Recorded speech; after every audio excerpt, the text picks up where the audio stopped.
أعوذ بالله السميع العليم من الشيطان الرجيم. بسم الله الرحمن الرحيم. الحمد لله والصلاة والسلام على الحبيب المصطفى وعلى الآل والأصحاب. Chers frères, chères sœurs, nous voici par la grâce d'Allah subhanahu wa ta'ala revenus sur les pas de la révélation pour suivre l'itinéraire de cette compassion qu'Allah subhanahu wa ta'ala a déposée entre les mains de ses prophètes pour nous servir de guide et de référence jusqu'à ce qu'on le rejoigne dans son paradis éternel. Udkhuluha bisalamin aminin. Nous avions parlé la fois dernière de Sayyiduna Adam, de Nuh alayhi salam. Nous avons parlé de Sayyiduna Ibrahim, le parangon de l'unicité d'Allah, et nous nous étions arrêtés à Sayyiduna Isa, le souffle d'amour, à la naissance miraculeuse. Chers frères, chères sœurs, Sayyiduna Isa, le fils de Marie, est le miracle des miracles. Il nous est conté dans 13 sourates à travers 33 versets. Quelle curiosité! Si l'on sait que ce prophète a vécu seulement 33 ans. 33 ans pour une œuvre si gigantesque d'amour, de tolérance, de non-violence et de sacrifice. Nous savons déjà que de grandes personnalités ont accompli de grandes œuvres à seulement 33 ans. Nous pouvons citer le cas d'Alexandre le Grand. 33 ans pour Sayyiduna Isa alayhi salam. 33 ans qui sont consacrés dans les 33 tasbih que le prophète Mohammed sallallahu alayhi wa sallam nous a recommandé de faire après chaque prière. D'après Abu Huraira, qu'Allah l'agrée, il dit, le messager d'Allah subhanahu wa ta'ala a dit, quiconque après chaque prière glorifie Allah 33 fois, subhanallah, loue Allah 33 fois, alhamdulillah, et exalte la grandeur d'Allah 33 fois, Allahu Akbar, et dit pour compléter la centaine, il n'y a de divinité digne d'être adorée qu'Allah, unique sans associé, à lui la loyauté, à lui la royauté, à lui le louange, et il est capable de toutes choses, celui qui termine par La ilaha illallah wahdahu la sharika lah, lahul mulk wa lahul hamd wa huwa ala kulli shay'in qadir. Abu Huraira rapporte du prophète sallallahu alayhi wa sallam que celui qui fait cela verra ses fautes pardonnées, quel qu'en soit le volume, quel qu'en soit le nombre, même si elles sont aussi nombreuses que l'écume de la mer. Chers frères, chères sœurs, le caractère miraculeux de la conception et de la naissance de Sayyidina Isa n'en fait pas moins de lui un serviteur de Dieu comme ses prédécesseurs. Ce miracle s'inscrit dans la droite lignée de la création du Père de l'humanité, la création d'Adam. La mémoire de la révélation, le Coran, nous dit, pour Allah, Jésus est comme Adam, qu'il créa de poussière, puis il lui dit, sois, et il fut. Inna mathala Isa indallahi, kamathali Adam, khalaqahu min turab, thumma qala lahu, kun fayakun. Mais la naissance miraculeuse de Sayyidina Isa alayhi salam figure la grandeur d'Allah subhanahu wa ta'ala, mais imprime aussi dans la conscience de l'humanité cette révolution au niveau de la perception que nous devons avoir de la femme à partir de sa sainte mère, Sayyidatuna Maryam. Ici s'annonce l'inscription de la qualité spirituelle de la femme qui ne doit plus être vue comme un être secondaire assigné à une simple instrumentalisation au profit de l'homme. Elle est, cette femme, elle est une créature qui détient comme l'homme les ressources propres à la connaissance et à la vertu. Cette conception instrumentale de la femme apparaît dans le ton amer de Anna, la mère de Sayyidatuna Maryam, Imra'atu Imran, qui avait fait vœu d'avoir un garçon qu'elle aurait dédié au temple de Jérusalem. Elle dit, après avoir accouché, « Seigneur, voilà que j'ai accouché d'une fille. Le garçon n'est pas comme la fille. Je l'ai nommé Marie et je la place ainsi que sa descendance sous ta protection contre le diable, le banni. » Il y a ici comme une sorte de remords, comme une sorte de déception dans les paroles de Anna. « Inni wada'tuha untha, wa laysa dhakaru kal untha, wa inni sammaytuha Maryama, wa inni u'idhuha bika wa dhurriyyataha min ash-shaytani rajim. » Qu'importe, c'est une fille, elle aurait préféré avoir un garçon. Mais, Allah rétorqua. Or, Allah savait mieux ce dont elle avait accouché. Quand elle dit « Walaysa dhakaru kal untha », le garçon n'est pas comme la fille. Allah subhanahu wa ta'ala dit « Wallahu a'lamu bima wada'at ». Mais le Coran poursuit le récit. Et son Seigneur l'agréa alors du bon agrément, la fit croître en belle croissance. « Fataqabbalaha rabbuha biqabulin hasanin wa ambataha nabatan hasanan » Qu'importe. C'est une fille, c'est un être humain. Les capacités de l'homme sont des capacités universelles, équitablement partagées entre l'homme et la femme. Ainsi, Allah subhanahu wa ta'ala le démontre dans ce verset qui فَتَقَبَّلَهَا رَبُّهَا بِقَبُولٍ حَسَنٍ et son Seigneur l'agréa du bon agrément. وَأَنْبَتَهَا نَبَاتًا حَسَنًا il la fit croître en une belle croissance. Voilà donc que Marie, la sainte mère de Sayyidina Isa alayhi salam, s'installe sur la rampe de la prophétie en se parant des qualités prophétiques. Le Coran nous dit, le Messie, fils de Marie, n'était qu'un messager. Des messagers sont passés avant lui et le Coran indique ceci. Et sa mère était une véridique. C'est là la qualité de la prophétie. Pourquoi le dit-on? Qu'est-ce que Marie partage avec les prophètes en termes de qualité? Interrogeons le Coran. Le Coran dit relativement à Youssouf, « Ô toi Joseph, le véridique, éclaire-nous. Youssoufou, ayyuha siddiqu, aftina. » Ailleurs, le Coran, parlant de Sayyidina Ibrahim, dit ceci et mentionne dans le livre Abraham. C'est un trait véridique et un prophétique.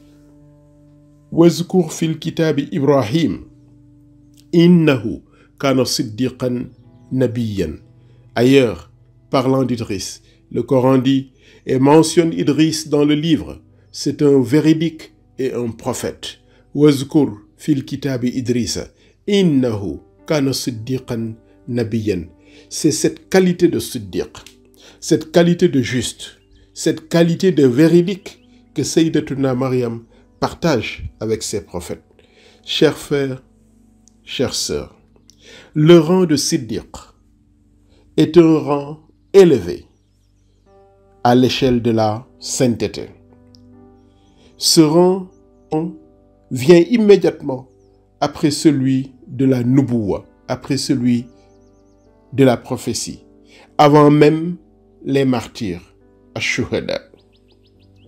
Et le Coran inscrit Sayyidatuna Maryam et la place sur ce rang de siddiqa wa ummuhu siddiqa. On aurait pu dire alors, telle mère, tel fils, ou alors comme on dit chez nous, l'enfant reflète l'œuvre de la mère. Liggéeyu ndey añu doom. Et quel fils était Sayyiduna Isa, et quelle mère a été la Sainte Vierge, Sayyidatuna Maryam. Quel fils était Sayyiduna Isa dans la continuité de cette odyssée du wahyu, de la révélation. Il était à la fois messager d'Allah, Rasulullah.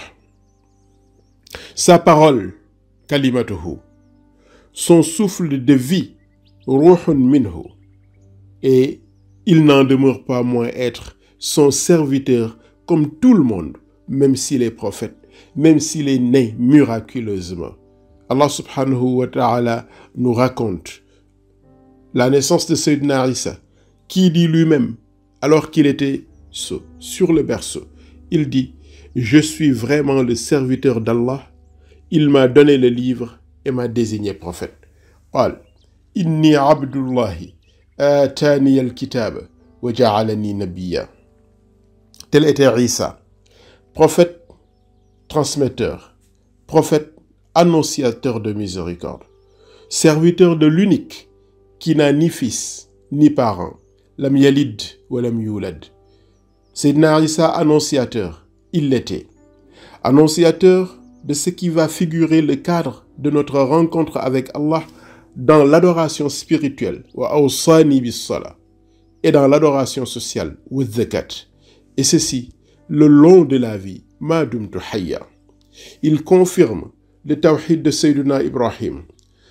Il confirme la résilience de Sayyidina Moussa et le courage des deux dans l'expression de la foi jusqu'à endurer les pires supplices, la crucifixion, mais aussi jusqu'à obtenir le privilège de l'élévation au ciel, comme l'annonce la révélation.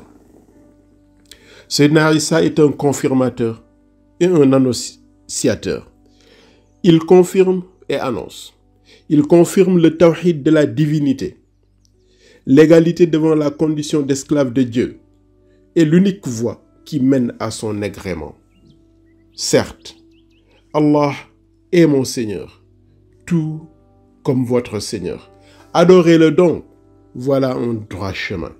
Wa inna Allaha Rabbi wa Rabbukum fa'buduhu hadha siratul mustaqim. Et il annonce, Sayyidina Isa, la venue de la matrice de la miséricorde divine, la lumière primordiale au flux abondant et sans fin, Ahmad.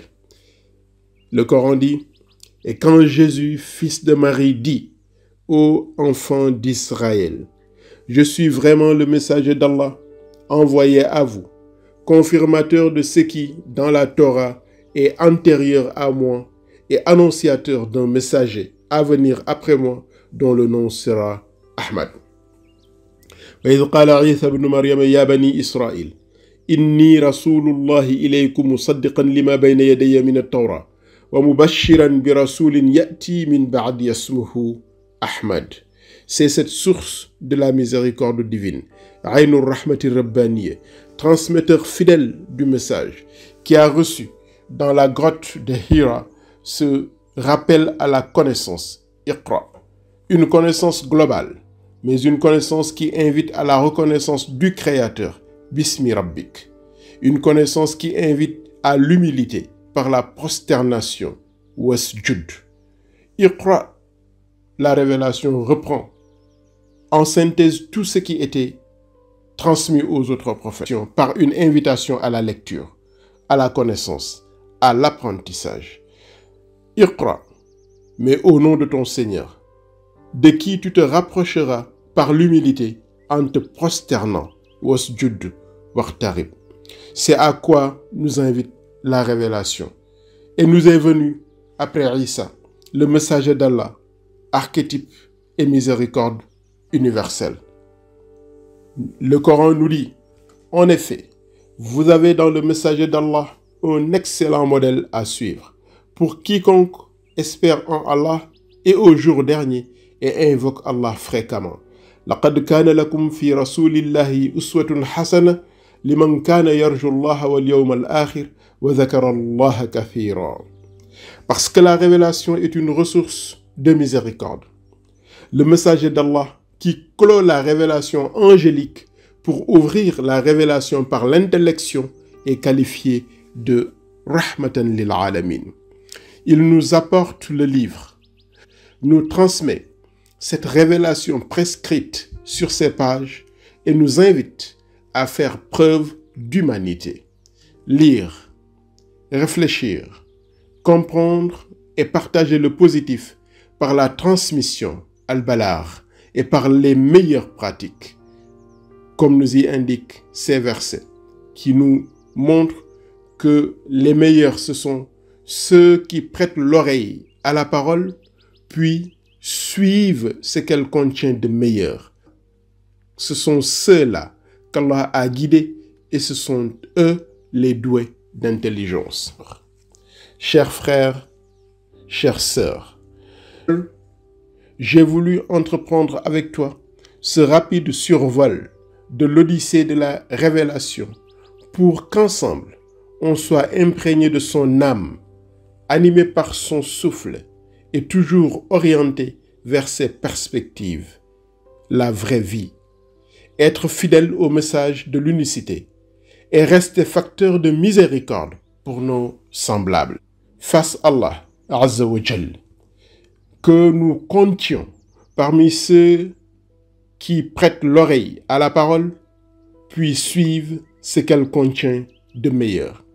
Ceux qui restent sur les pas de Sayyidina Muhammad, Aïnou Rahmati Rabbaniya, comme disait Al-Hajj Malik Sy, radiyallahu ta'ala anhu, les pas du messager peuvent être plus amples et plus longs que les miens, mais je le suivrai pas à pas jusqu'à l'aboutissement qui est le Seigneur. Wa anna ila rabbika al-muntaha.